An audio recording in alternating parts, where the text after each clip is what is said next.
Kalipay sa pagpaambit. 1 Tesalonica Kapitulo 2 mga bersikulo 19 paingon sa 20. Kay unsabay among paglaom, kun kalipay, kun purong-purong sa himaya, dili ba mao kamo gayod sa atubangan sa atong Ginoong Hesukristo sa iyang pag-abot? Kay kamo mao ang among himaya ug kalipay. Makabot unta sa Dios ang iyang tumong sa pagluwas sa mga makasasala nga wala ang atong tabang. Apan aron kita makaugmad og kinaiya nga sama kang Kristo, kita kinahanglang makigbahin sa iyang buhat aron makasulod sa iyang kalipay. Ang kalipay sa pagkakita sa mga kalag nga gitubos pinaagi sa iyang sakripisyo.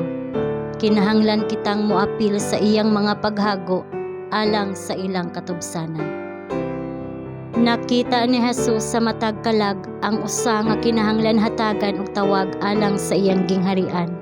Iyang naabot ang mga kasing-kasing sa mga tawo, pinaagi sa pag-uban kanila ingon nga usa nga nagtinguha sa ilang kaayuhan.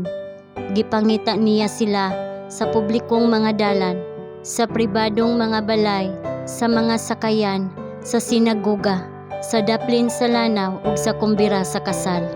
Iyang nahimamat sila sa ilang adlaw-adlaw nga bukasyon ug nagpakita og interes sa ilang sekular nga mga kalihukan.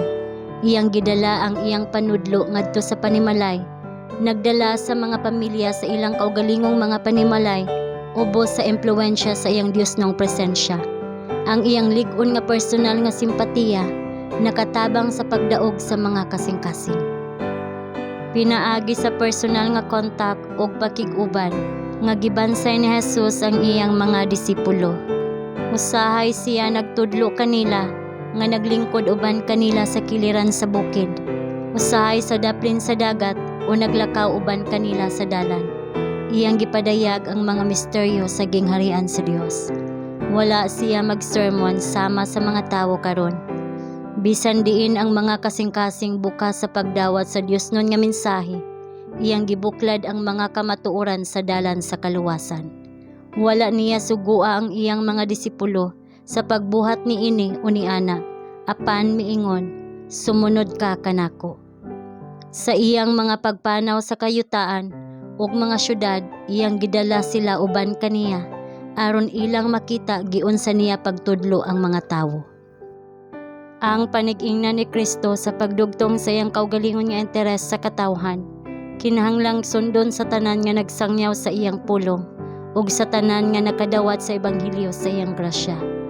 Dili lamang gikan sa pulpito ang mga kasing-kasing sa mga tawo na tandog sa Diosnong kamatuoran. Adunay laing natad sa trabaho, mas ubos tingali, apan bug-os nga masaaron. Kini makaplagan diha sa puloy-anan sa mga timawa ug sa puloy-anan sa mga bantugan, sa maabi-abihon nga grupo ug sa mga panagtapok alang sa inosenteng sosyal nga kalipayan.